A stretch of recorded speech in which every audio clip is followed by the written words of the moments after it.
Good morning, ladies and gentlemen, boys and girls. Welcome to Lead or Led By. This is a special episode of The Leader Speaks. And today we have a great global leader with us who is the recipient of Outstanding Global Leadership Award. Mr. Abdul Diwali Mohammed is from United Kingdom, who is the founder and Group Executive President, Africa Asia Scholars Global Network, AASGON. He is the Executive Chairman of Global South Economic Forum, GSEF, founder Global South Universities Association, GSUA, and Global South Center for Research, Innovation, Peace, and Technology for Sustainable Development. We welcome Mr. Abdul to this forum, that is The Leader Speaks.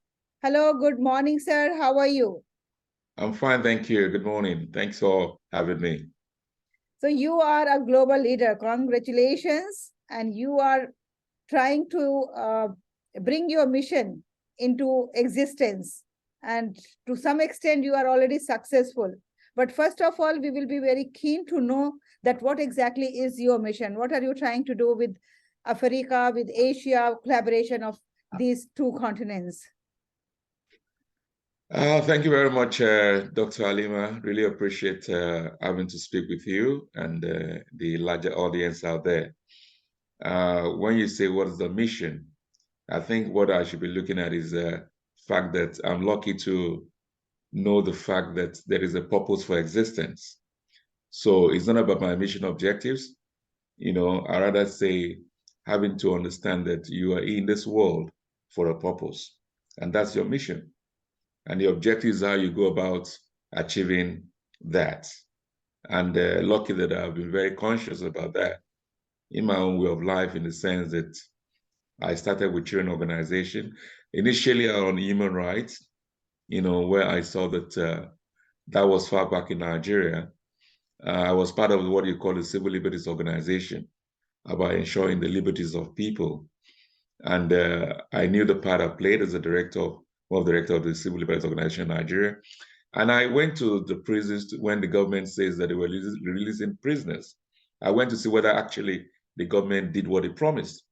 But later I found out that we release prisoners, but we don't have a sort of structure or welfare to look after these prisoners when they come out of prison. So end of the day, they end up taking more people back to prison because there's no system to support them so that you can reduce the level of crime.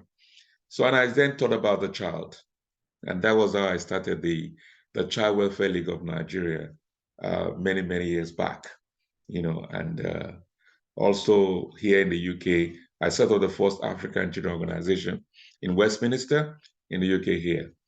But later I realized that that was 2006 or 2005. I then realized after my journey all over the world, knowing about how we all care about children, I then realized that no, we do not care about children at all in the whole world. And so what's the point if you're doing so much for children and things are getting worse every day? So consciously, I felt it was important to know why, and I felt policy, because if we have good policies, the world will have been a better place. More diverse policies that can reach a large number of people. So I decided to go into policy. And then from there, luckily, I went back as 1955, the year I was born. And I realized there was a movement between Africa, Arab, Asia to bring developing countries together, not just for political independence, but for socioeconomic independence. And I realized that there's also a problem there because there was no connection much as expected by the leaders in 1955 when they met in Indonesia in Bandung, what you call the Flower City. Africa was part of those that left Africa to attend was President Kwame Nkrumah, the first president of Ghana in Africa. But we realized that there was no correlation between those countries, particularly the governments were marking, because we had over many presidents in when they marked the 60th anniversary of that Asia-Africa conference. But it was not promoted among the civil society. And that was where you realized that there was some shortcomings in the achievement because, like I said, it was not just about political independence, but socio-economic. And then you realize that particularly Africa is left behind for one basic thing, that Africa tends to want to be like Americans, like Canadians, like the British. So they lost their culture to a large extent, whereas Asia kept to its culture, the Arabs kept to their culture. And so fortunately, I felt there was need to start from the educational level. And so I created the Africa Asia Scholars Global Network. And that was that was 10th of October 2010. And the journey has not been easy, but at the same time, if you're focused, if you're determined, I never put money in front of you. It's about your mission and objectives, and you'll be surprised that you realize them. But there is always a test of time in this period because nothing is easy and nothing is hard. It's all about your commitment, your interests, your love, your passion. That's what will always drive you. So I think maybe I should stop with that and allow you to go ahead. So that I don't talk too much. Thank you very much. Thank you for giving an insight about your mission and then how it started. The beginning of any association is based on some reality that always affects our minds, affects our heart, and then we feel it very deeply. Then only it comes into existence. Thank you very much for sharing. That was really a great insight. Now, I have seen your like Friday meetings and how you are connecting with the peoples around the globe and from all walks of life, especially from the educational field. What is the secret of your leadership? Because you as a leader, I found that you are a leader who is a team player, who is the one who has the capacity of doing networking, bringing the people on one platform. So how are you able to do as single human being?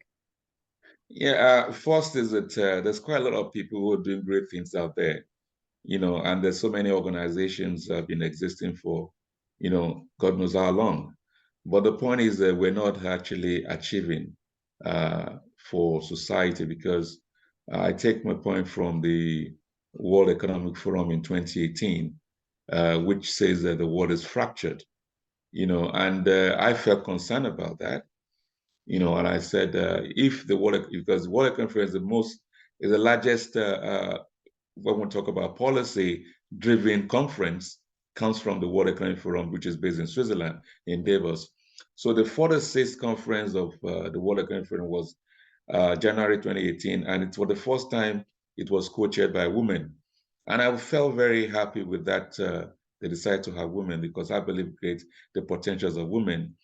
And that time also, as signature United Nations Global Compact, I then decided to call for a meeting with the UN Women. But that is why, after realizing that, after finding out the solution, because most of us are very good at criticizing, but we never think about the solution. So fortunately, I came up with 3-point solution, which I believe could help to rebuild the bricks of our fractured world. And if women were considered to co-chair the whole of the event, which even there was non-African women among those women, which I did also mention when I had a meeting on the 19th of July 2018 at the UN Women in New York. And I started with the Undersecretary General and our team. And believe you me, I was being straight and honest like I am. And I told the UN Women that they did not even know the value of women. So, and that was a fact, and they could not say that I was wrong or whatever, and how they could go about ensuring that the UN Women can be more effectful or more, what I call it, more proactive in terms of its delivery to women. I did actually discuss at that meeting, and they were very pleased to say we could be able to work together.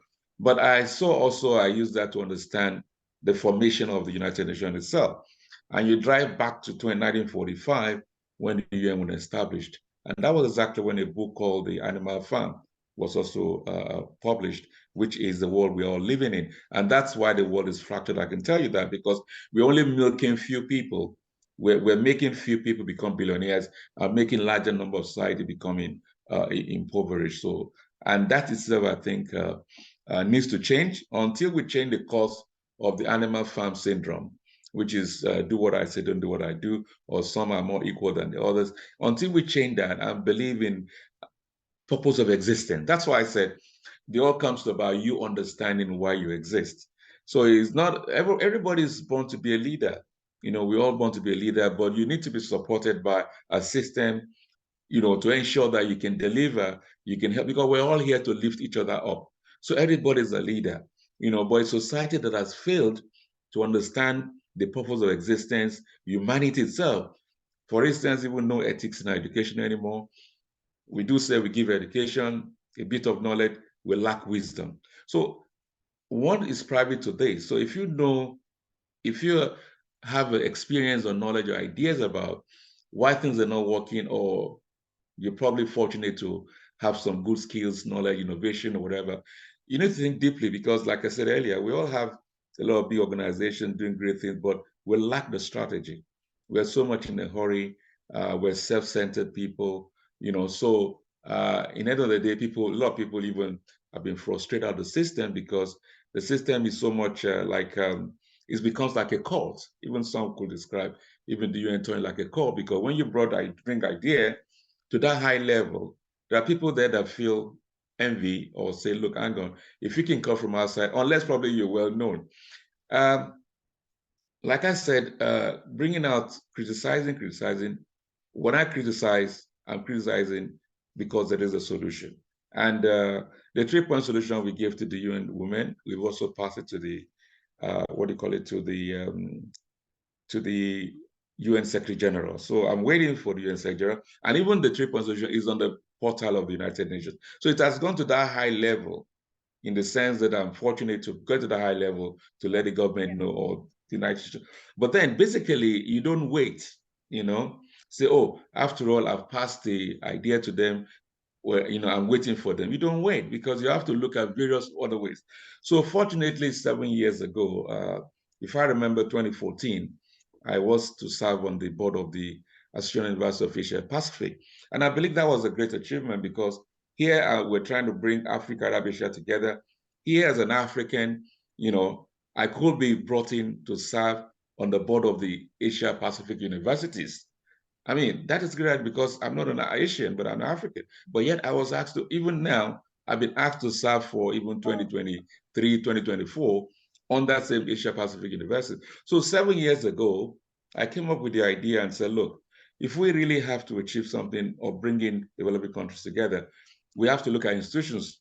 And since that already, education, 7 years ago, I said, education, I couldn't see it really making a wave in terms of making the world better. And I'm glad that the World Economic Forum said we have a fractured world, because if our education is fit for purpose, we don't have a fractured world.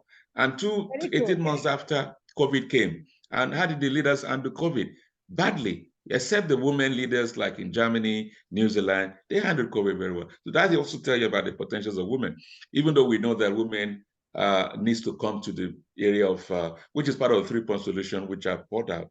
And there are strategies which you have to build up, because if you don't have a strong institution to call for accountability or to ensure monitoring of, how ideas or policies can be affected, then there's no way you can be able to achieve through that. So, and to achieve that issue of what I talk about, the creating. Yeah, and that's very true that you acknowledge the leadership, women leadership, and then you are like greatly not only impressed, but you provide them the opportunity and to give them the platform to the women equally.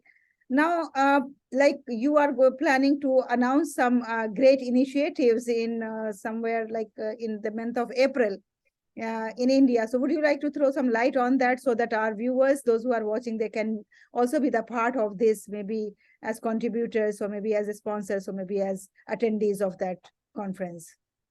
Thank you. Well, like I said, 7 years ago, we created the idea of bringing all universities in developing countries together, knowing that there has to, because most of the education we have, I'll take example Africa again.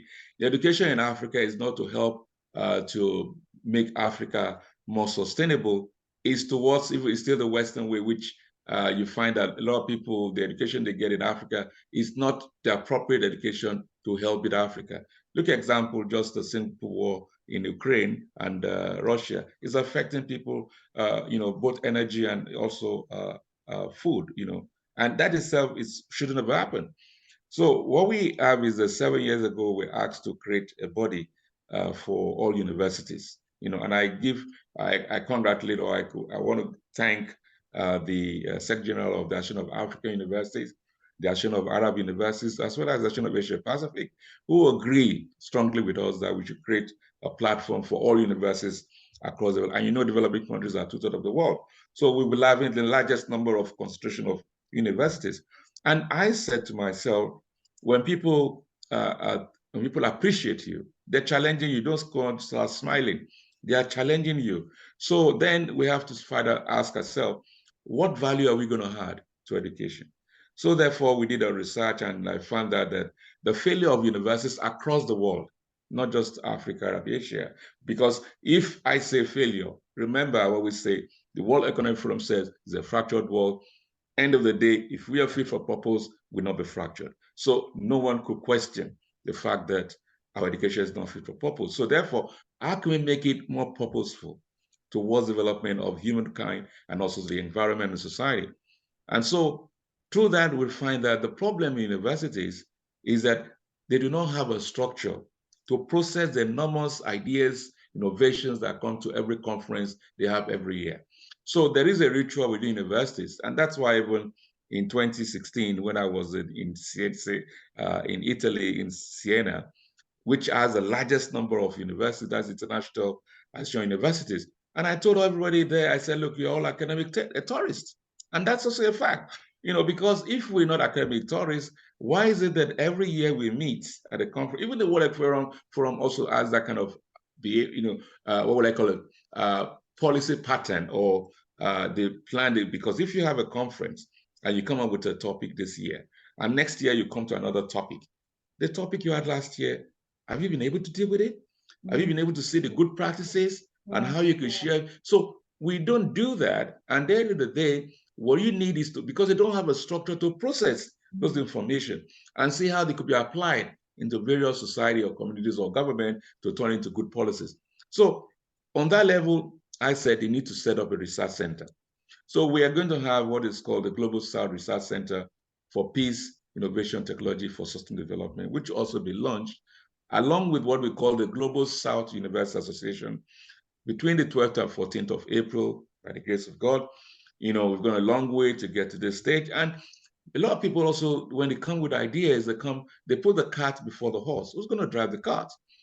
So to make sure the horse is in front of the cart, so we now said, before we launch it, let's have what is called a pre-Global South University Association, consultative forum.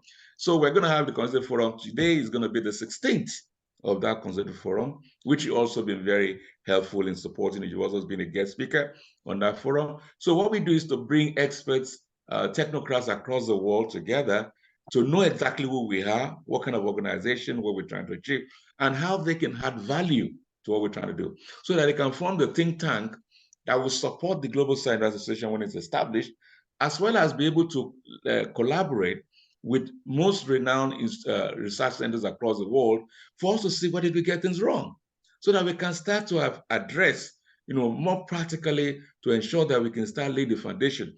And if you also, let's go back to the United Nations, because in 2015, the UN was supposed to give its report card to the whole world about 20,000 Millennium Development Goals. So 2013, they created the a high-level panel. And the high-level panel was led by the President of Indonesia, the President of Liberia, as well as the Prime Minister of UK.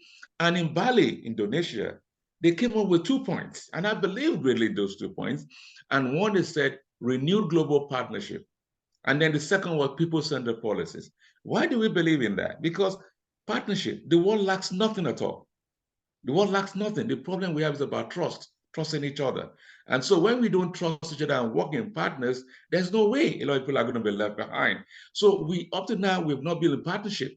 And then the second one is about renew what they call people-centered policies. So when our policies are a bit just for a few people, let me give an example.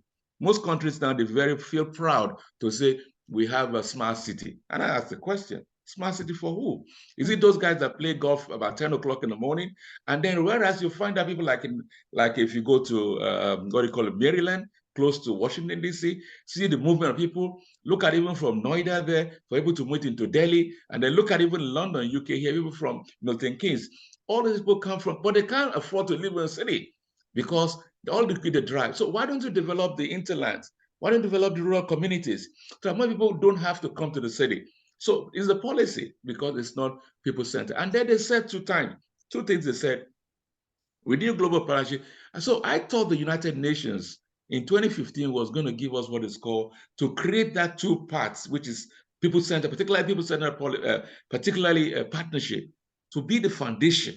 So what we expect that the UN would ask, okay, if you're on climate change, if you're on agriculture, if you're on health, let's say how much you have come together as partners and what your achievements are, so that people will start having confidence in partnership. As of today, everybody is scared about, oh, if I come to a meeting and I tell them about how I get my funding, you'll be scared that they might go there and collect this fund. So people come there to just steal ideas rather than to work together. And that is not helping development. So partnership is very important. So, and that's why over the last 7 years, we've been asked to bring universities together, or even when we set up the Africa Asia Scholars Global Network the last 12 years, the idea was for us to build relationship. Because if you can build a strong relationship, you can be sure of sustainable growth of whatever ideas you come, because human being is the most important thing you need to have to work with. And that is by being very honest, being very sincere, being transparent, whatever you do. And that's what we do as an organization, bring people together, ensuring that there's accountability and the rest of it. So we're hoping that what we're doing is to change things totally, completely, because it's about mindset. Mindset. It's not easy. You can talk mindset. It's not easy to change the mindset because most of us, even some of us, are afraid of our shadows. So how if you don't know yourself, how will you know anybody? So this education we were given right from childhood. We need to review it. See, all of us are patching the broken wall. Whereas we need to create the foundation. And when you don't have a foundation, then that's where we are. So, but we believe with the organization, what we're doing, we'll be able to start laying the foundation and to lay the foundation what we're doing, so that by the time we have the Global Science Rights Association, then you have the research center there, then you can now say, okay, there is a body here, and with the drive of the mission or the mindset of the organization, we will be able to, because we have young people among us, we have elderly among us who are about over 80. So all this combined together can help to sustain the objectives and the mission that we set for ourselves. And also, mind you, the UN said also that it's not sustainable development. And we also ask ourselves, why don't we have sustainable development? And we sought the answer to it. And that comes to the issue about when we don't have people-centered policies. Then we ask ourselves, how is that? So in 2013 with Taiwan, we tried on agriculture. And then we also tried to also look at issues of science and technology, because with artificial intelligence, what do you call it, and industrial revolution, there's a lot of issues that will happen, but we're glad that India is leading a lot in technology. So at least we can work with India along with other countries. Unfortunately, we have an international secretariat in India, where our headquarters is here in the UK. So basically, we believe that there's a lot coming, because science and technology will going to play a lot of role in terms of the 21st century as we move on. So because there's always what they call the global north-south divide. And that's part of our remit, is to reduce, because every year, the divide between the global north and south, it's increasing. And then with COVID increases, and then with artificial intelligence, it's going to be more. So we say, okay, we need to stem this. So our idea is, how can we reduce the level of the wideness between the global north and the south? So exactly what we're doing. So what we're doing is to make sure that we're able to establish sustainable structures. So we've tested on agriculture, on science ecology, on health, on various areas, and we are going to start rolling all this out after the launch of the Global Science Association and the Global South Center for Research Center. And I want to use the opportunity to even thank the Minister of State for Education and also External Affairs of India, who has been solely supportive in terms of ensuring that India can host this first major event, which comes 2014 to 12 to 14 in New Delhi. And we're going to use the occasion to mark the 60th anniversary of the Asia-Africa Conference, as well as even the 132nd birthday anniversary of the father of Constitution of India. And usually because it's going to be 132 years that he left this, his birthday, if it was, well, nobody will say he lived about 132, but that is 132 of the father of Indian constitution. As well as that period, we're going to sign MOU with a lot of African countries. And also we're creating digitalization for many schools within Africa and Asia, as well as also how to develop robots and also drones. These are also MOU we're going to sign with many African countries, with our partners in India. And I wanted to also tell you that what we do every week with the 16th of the pre-Global Cyber Association Summit we're doing now, I mean, we've achieved more than expected, because during this period, we've been able to meet with people who are minors, particularly I talk about Namibia, and some other countries in Africa who have been minors, because Africa, anybody would tell you, is the richest continent in the world. But unfortunately, its richness is in the hand of the West. So what we then felt is that we need to help Africa to ensure, because it's the natural resources that Africa has. That's why they say it's the richest in the world, but it's not in control of its richness. So what we've set up here is to set up what is called the Global South Mining Alliance, so that we can be able to help protect Africa in that level, so there will be a level playing field in the mining industry across the world, so that Africa can, all the telephone, mobile phone you carry, material, whatever, is all from Africa, most of them. So a lot of control, just like you talk about cocoa, chocolate, where it's been made, cocoa found in Africa, they process it in the West, they bring in a higher price here. So when you give Africa 10 pounds, you take 50 pounds back from Africa. And then you find that we also create what is called the food. Just the fight between Ukraine and Russia, if you now find that a lot of families can't feed themselves, there's food shortage, there is food insecurity. So we now created what is called the Global South Food and Agriculture Alliance. So we're working on a big project now as a model, which also will come up in October to mark the International Food Day, which is about, I think, October, so that we can have a model that can be replicated, and we have that model in Nigeria, which is going on now, because the project has been going on for over 22 years. So we have experts in India. So they're coming up with a big model now that will become an example that can be replicated in many countries. And we use that occasion also to create what I said earlier about what sustainable structures. So sustainable structure is that when you have, I'll give you quickly on that. When you talk about sustainable structures, you talk about when ministers, advisors on agriculture, who has never gone to farm before, but yet he sits in university and is advising the Minister of Agriculture. You look at the Minister of Health. He's never been a theater before, but he's addressing Minister of Health. You look at what they call it, trade. Minister of Trade has never done business before.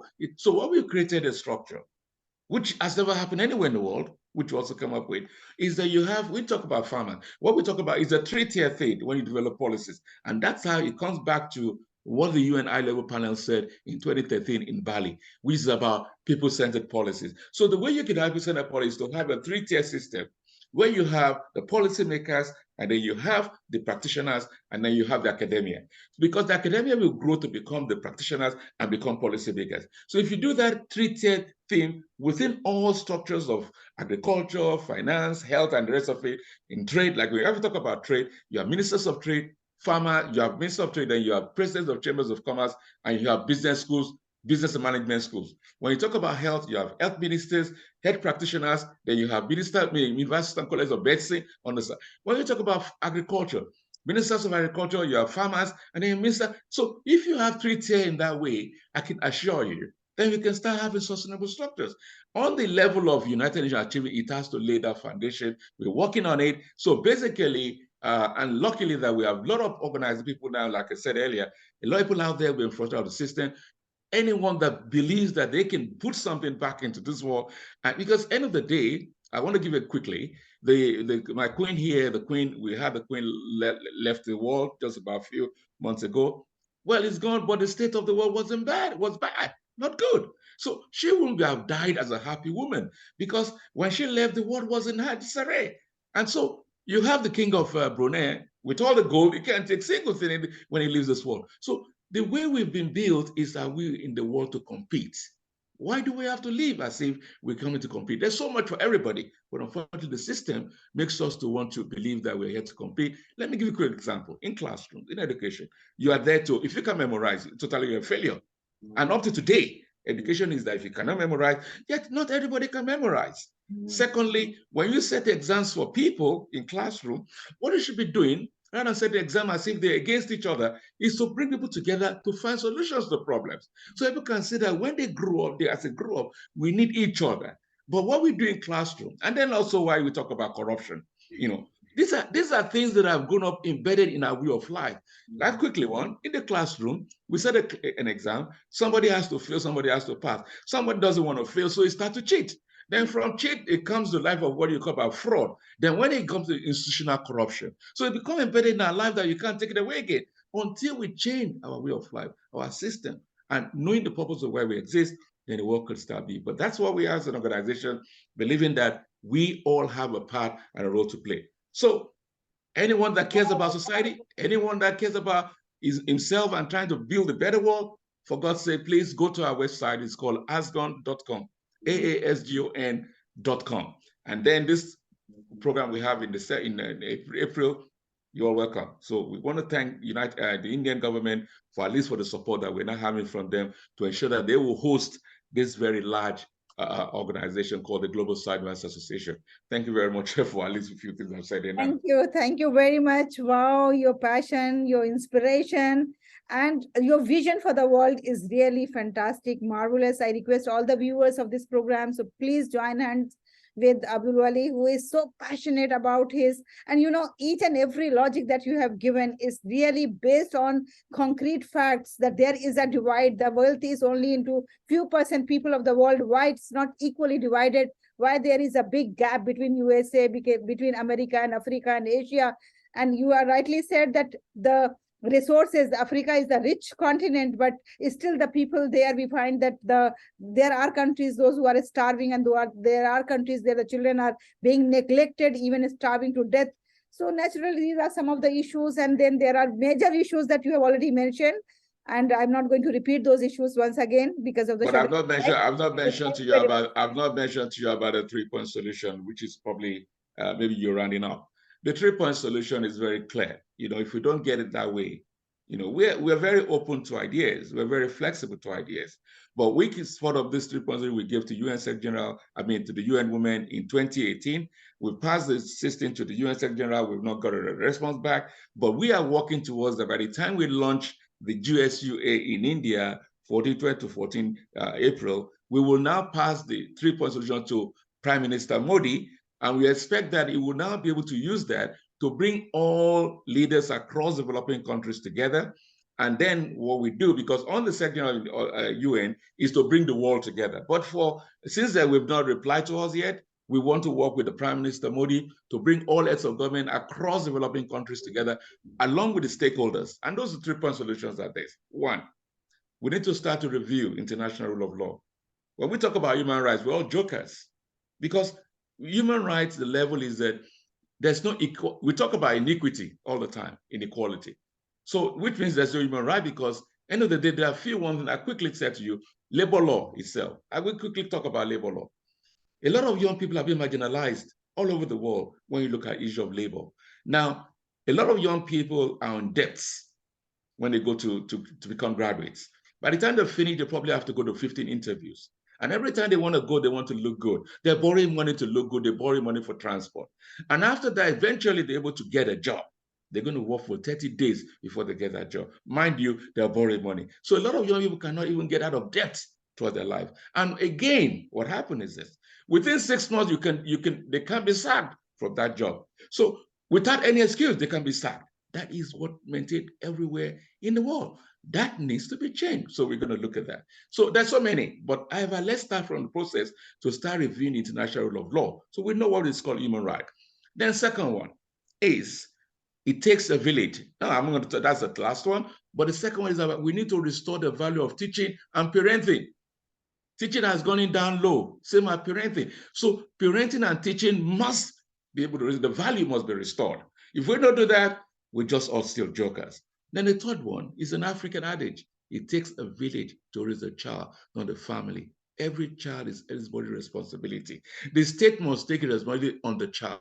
Every child is important. We are not investing on children, but we're investing in prisons. So prisons have become industries, have become businesses, whereas such funds should be put into the child. And every woman that has a child must be supported as much as possible, because that child is a very important state for the future of our land. So God bless you and thank you very much.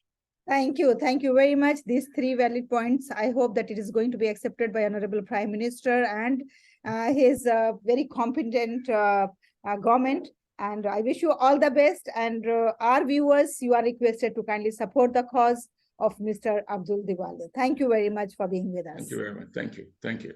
Namaste.